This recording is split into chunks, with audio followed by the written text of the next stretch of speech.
प्रधानमंत्री नरेंद्र मोदी ने आज किसानों से बात की और देश भर के 9 करोड़ से अधिक किसानों के खाते में प्रधानमंत्री किसान सम्मान योजना के तहत 18,000 करोड़ रुपए से अधिक की राशि को हस्तांतरित किया। प्रधानमंत्री नरेंद्र मोदी ने किसान आंदोलन की आड़ में विपक्षी पार्टियों को खुलकर आड़े हाथों लिया। उन्होंने देश भर के किसानों से ऑनलाइन बात की।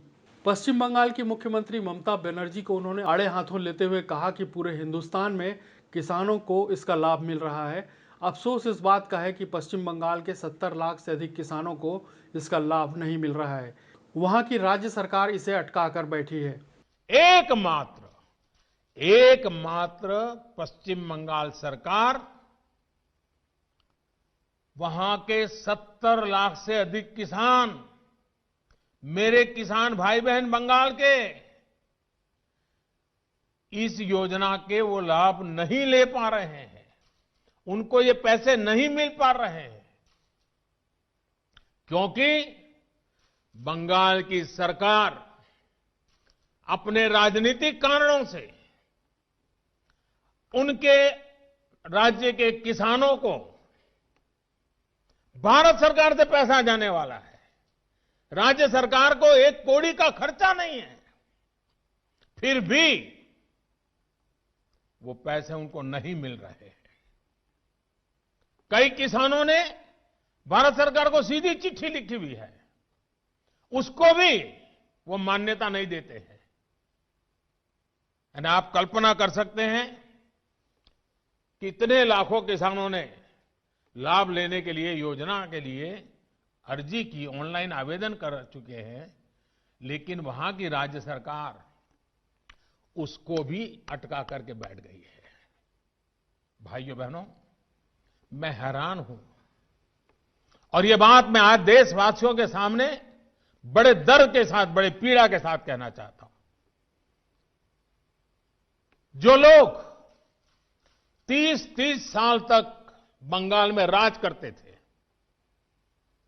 एक ऐसी राजनीतिक विचारधारा को लेकर के बंगाल को कहां से कहां ला करके उन्होंने हालत करके रखी है, सारा देश जानता है। और ममता जी के 15 साल पुराने भाषण सुनोगे तो पता चलेगा कि इस राजनीतिक विचारधारा ने बंगाल को कितना बर्बाद कर दिया था।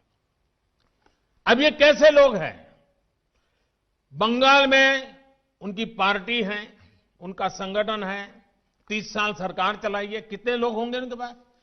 एक बार भी इन लोगों ने किसानों को ये 2,000 रुपया मिलने वाला कार्यक्रम है, बंगाल के अंदर कोई आंदोलन नहीं चलाया।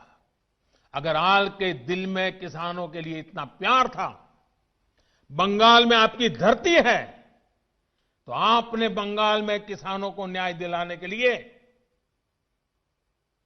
प्रधानमंत्री किसान सम्मान योजना के पैसे किसानों को मिले, इसके लिए क्यों आंदोलन नहीं किए? क्यों आपने कभी आवाज नहीं उठाई? और आप वहां से उठ करके पंजाब पहुंच गए, तब सवाल उठता है। और पश्चिम बंगाल की सरकार भी देखिए, अपने राज्य में इतना बड़ा किसानों को लाभ, 70 लाख किसानों को इतना धन मिले, हजारों करोड़ रुपया मिले, वो देने में उनको राजनीति आड़े आती है। लेकिन वही पंजाब जाकर के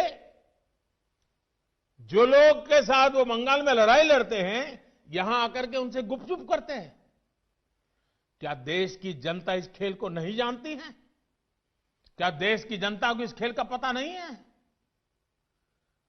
जो आज विपक्ष में हैं, उनकी इस पर जुबान क्यों बंद हो गई है? क्यों चुप है? साथियों, आज जिन राजनीतिक दलों के लोग अपने आप को इस राजनीतिक प्रवाह में, जब देश की जनता ने उन्होंने नकार दिया है, लेफ्ट पार्टी को आड़े हाथों लेते हुए उन्होंने कहा कि वही दल जिन्होंने बंगाल को बर्बाद किया, उनके केरल में एपीएमसी नहीं है। पंजाब के किसानों को गुमराह करने का समय है। केरल में आंदोलन क्यों नहीं करते? क्यों दोगली नीति लेकर चल रहे हैं? ये देश के सामने एक्सपोज हो गए हैं। स्वार्थ की राजनीति का एक मुद्दा, भद्दा उदाहरण हम बहुत बारीकी से देख रहे हैं। जो दल पश्चिम बंगाल में किसानों के हित पर कुछ नहीं बोलते, वो यहां दिल्ली के नागरिकों को परेशान करने पर लगे हुए हैं, देश की अर्थनीति को बर्बाद करने पर लगे हुए हैं, और वो भी किसान के नाम पर। इन दलों को आपने सुना होगा, मंडियां मंडियां बोल रहे हैं, एपीएमसी की बात कर रहे हैं और बड़े बड़े हेडलाइन लेने के लिए भाषण कर रहे हैं। लेकिन ये दल, वही झंडे वाले, वही विचारधारा वाले जिन्होंने बंगाल को बर्बाद किया। केरल के अंदर उनकी सरकार है। इसके पहले जो 50 साल 60 साल तक देश पर राज करते थे, उनकी सरकार थी। केरल में एपीएमसी नहीं है, मंडियां नहीं है। मैं जरा इनको पूछता हूं, यहां फोटो निकालने के कार्यक्रम करते हैं, अरे केरल में आंदोलन करके वहां तो एपीएमसी चालू करवाओ। पंजाब के किसानों को गुमराह करने के लिए आपके पास समय है। केरल के अंदर यह व्यवस्था नहीं है। अगर ये व्यवस्था अच्छी है तो केरल में क्यों नहीं है? क्यों आप दोगली नीति लेकर के चल रहे हो? ये किस तरह की राजनीति कर रहे हैं जिसमें कोई तर्क नहीं, कोई तथ्य नहीं है?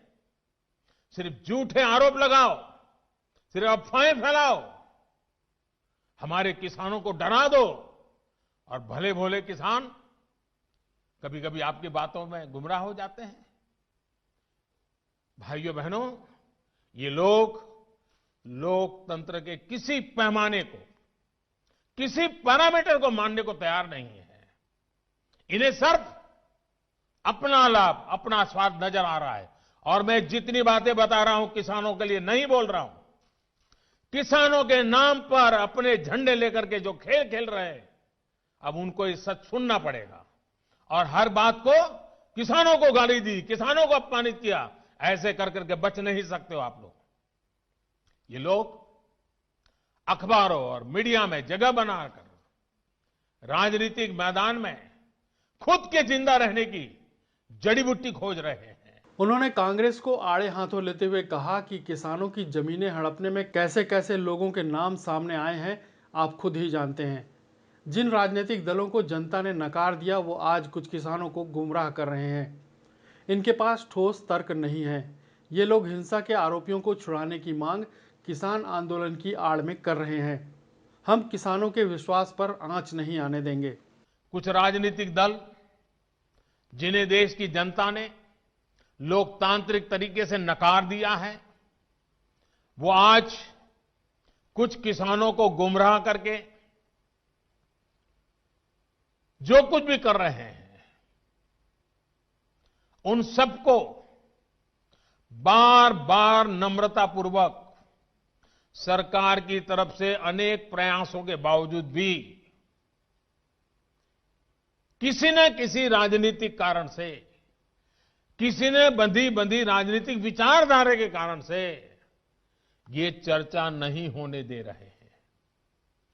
कृषि कानूनों के संदर्भ में ये जो पॉलिटिकल पार्टी की विचारधारा वाले जो कुछ लोग हैं, जो किसानों के कंधे पर बंदूकें फोड़ रहे हैं, कृषि कानूनों के संदर्भ में उनके पास ठोस तर्क न होने के कारण वो भांति भांति के मुद्दों को किसानों के नाम पर उछाल रहे हैं। आपने देखा होगा, जब प्रारंभ हुआ था तो उनकी इतनी मांग थी कि भाई एमएसपी की गारंटी दो। उनके मन में जेन्युइन, क्योंकि वो किसान थे, उनको लगा कहीं ऐसा तो ना हो। लेकिन इसका माहौल दिखा करके ये राजनीतिक विचारधारा वाले चढ़ बैठे, और अब एमएसपी वगैरह बाजू में क्या चल रहा है? ये लोग हिंसा के आरोपी ऐसे लोगों को जेल से छुड़ाने की मांगे कर रहे हैं। देश में आधुनिक हाईवेज बने, निर्माण हो, जो पिछली सब सरकारों ने किया था। ये लोग भी उस सरकारों में समर्थन करते थे, भागीदार थे। अब कहते हैं टोल टैक्स नहीं होगा, टोल खाली कर दो। भाई, किसान का विषय छोड़ करके नई जगह पे क्यों जाना पड़ रहा है? जो नीतियां पहले के समय से चली आ रही है, अब ये किसान आंदोलन की आड़ में उनका भी विरोध कर रहे हैं, टोल नाकों का विरोध कर रहे हैं। साथियों, ऐसी परिस्थिति में भी देश भर के किसानों ने कृषि सुधारों का भरपूर समर्थन किया, भरपूर स्वागत किया है। मैं सभी किसानों का आभार व्यक्त करता हूं। मैं सर झुका करके उनको प्रणाम करता हूं कि देश को आगे ले जाने के लिए देश के कोटि कोटि किसान आज इस निर्णय के साथ, हिम्मत के साथ खड़े हुए हैं। और मैं मेरे किसान भाइयों बहनों को भरोसा दिलाता हूं कि आपके विश्वास पर हम कोई आंच नहीं आने देंगे। पिछले दिनों अनेक राज्य, और ये बात समझनी होगी, अनेक राज्य, चाहे असम हो या इधर राजस्थान हो, जम्मू कश्मीर हो, ऐसे कई जगह पे पंचायतों के चुनाव हुए। इनमें प्रमुखतया ग्रामीण क्षेत्र के लोगों को ही वोट देना होता है, एक प्रकार से किसान को ही वोट देना होता है। इतना गुमराह करने वाला का खेल चलता था, इतना बड़ा आंदोलन का नाम दिया जा रहा था, हो हल्ला किया जाता था, लेकिन इसी के अगल बगल में जहां जहां चुनाव हुए हैं, उन गांवों के किसानों ने ये आंदोलन चलाने वाले जो इतने लोग थे उनको नकार दिया है, पराजित कर दिया है। ये भी एक प्रकार से उन्होंने बैलेट बॉक्स के द्वारा ये नए कानूनों को खुला समर्थन किया है। साथियों, तर्क और तथ्य के आधार पर, हर कसौटी पर हमारे ये निर्णय कसे जा सकते हैं। उसमें कोई कमी है तो उसको इंगित करना चाहिए, लोकतंत्र है। हमें सब प्रकार का भगवान ने ज्ञान दिया ऐसा दावा हमारा नहीं है, लेकिन बात तो हो। इन बातों के बावजूद भी लोकतंत्र में अटूट आस्था और श्रद्धा होने के कारण, किसानों के प्रति हमारा समर्पण होने के कारण हर समय किसानों के हर मुद्दे पर चर्चा के लिए सरकार तैयार है। समाधान के लिए हम खुला मन लेकर के चल रहे हैं। कई दल ऐसे भी हैं जो इन्हीं कृषि सुधारकारों के पक्ष में रहे हैं। उनके लिखित बयान भी हमने देखे हैं। वो आज अपनी कही बात से ही मुकर गए हैं, उनकी भाषा बदल गई है।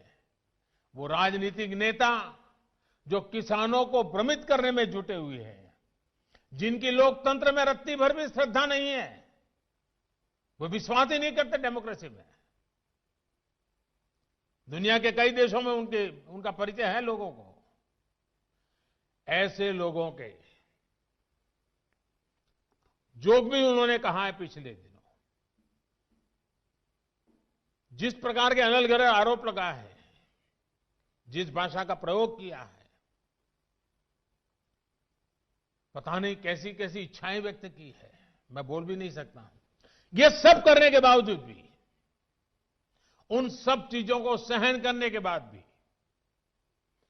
उसको पेट में उतार करके, मन ठंडा रख करके, उन सबको सहन करते हुए मैं आज फिर एक बार नम्रता के साथ उन लोगों को भी जो हमारे घोर विरोध करने पर तुले हुए, उनको भी कहता हूं, मैं नम्रता के साथ कहता हूं, हमारी सरकार किसान हित में उनसे भी बात करने के लिए तैयार है, लेकिन बात मुद्दों पर होगी, तर्क और तथ्यों पर होगी। साथियों, हम देश के अन्नदाता को उन्नत करने के लिए हर संभव प्रयास कर रहे हैं। जब आपकी उन्नति होगी तो पूरे राष्ट्र की उन्नति तय है। प्रधानमंत्री मोदी ने आज किसानों से सीधे बात करते हुए आंदोलन में राजनीतिक दलों के हाथों गुमराह किसानों से कहा कि सरकार सभी से बात करने के लिए तैयार है। वहीं इस आंदोलन में किसानों की आड़ में राजनीतिक रोटी सेकने वाली पार्टियों के दोगलेपन को भी उजागर किया है।